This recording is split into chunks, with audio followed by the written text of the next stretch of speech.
CatchCarry.com is taking you to the Estest Park Memorial Observatory, which was founded by Mike Connolly and his family. And Mike, I know you have a very extensive background as an engineer, working on projects such as the Hubble, Mars Curiosity, and currently OSIRIS-REx. So how does becoming an engineer and a love for astronomy come together? They complement each other.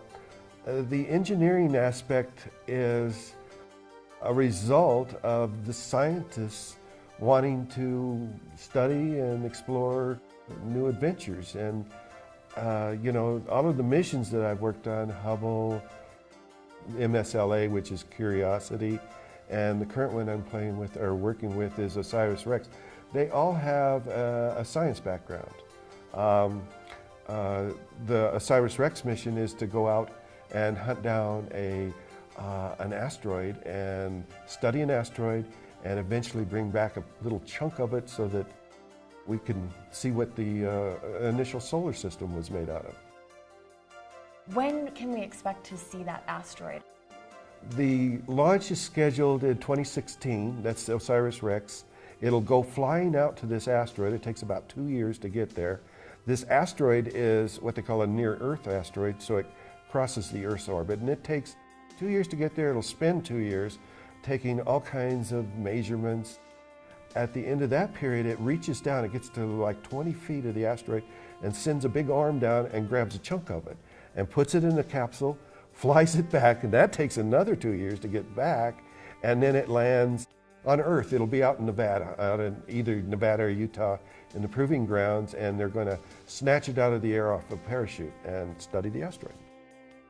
And what about with Magellan? Okay, Magellan obviously working in the thermal engineering realm. So what was one of the most memorable moments? Well, Magellan was a spacecraft, a NASA program to go and study Venus. I worked on it for about 6 years. It may have been a 10-year project. We did the build and the testing and the flight of Magellan. It was one of the most successful NASA programs in a long, long time. It did all of the mapping, it did all of the science that they wanted to do, and frankly, they were running out of things to do with it, and so what they did was a controlled re-entry where they just let it gradually sink into the atmosphere and basically burn up. Just recently, it was Curiosity, which was the Mars lander, MSLA, Mars Science Lab, which was later named the Curiosity. Last August when it landed was like 7 minutes of terror, I believe that was the name of it. And it truly is, for the engineers that have worked on that for the last 10 years,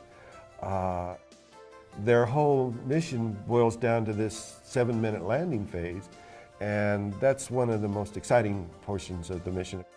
That was a first time only landing, and it's coming in from from space, and it's going to go up to like 50 times the speed of sound, and it's going to come stopping in midair, and you're holding your breath. And for 7 minutes. For 7 minutes, that's a long time. And it worked perfect. It was phenomenal. Now that we have the science end of it, how does that work into creating the Estes Park Memorial Observatory? It turned out my daughter, Christian, who was living in Berthoud, Colorado at the time, lived next to the Little Thompson Observatory, and she got myself and my son and our family involved in that observatory. So we went to the Little Thompson one night, and they did a star party, and they did the star wall, as you can see here. They have one of their own, and we all thought, gee, what a great idea, this observatory. And there, a small group of amateur astronomers got together and built it for the community. And then I had the tragedy of my life. I lost my son and daughter in a motorcycle accident in 2005. And it came to my mind and my family about what we had seen in the observatory and how the observatory would really be a good memorial. We went to the school system, and they were more than happy to accommodate us, and they put us on the property. They gave us the property and let us build. I think that one of the really neat facts about this place too is the story behind the telescope Oh, upstairs. yeah. Because it was sitting in a closet for Yeah. 10 years at the high school? Yeah, the telescope, it's actually 18 years old, and there was a gentleman here in town, Mr. West, that had the telescope. So he gave it on to the school. The school, they put it up, I think, one time to check it out. Then they put it away in a closet for 10 years. And then I came up with this idea of the observatory, and they thought, oh, we got a telescope. And I said, you got a telescope? And they says, yeah, you want it? And I said, yeah. So that's what we are now using in our observatory. So. And for people that want to come check out the Estest Park Memorial Observatory and this dynamite telescope and see into the stars, what can they expect? Well, we have a couple of things.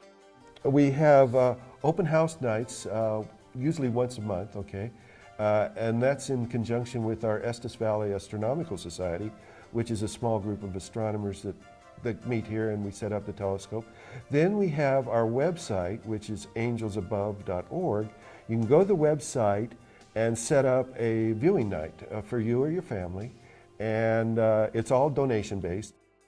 What happens there is myself or another volunteer from the astronomy club will meet with your party and take you up and do some night viewing. And typically it'll last a couple of hours, and we have real good dark skies here in Estes, so you'll get to see some really cool stuff.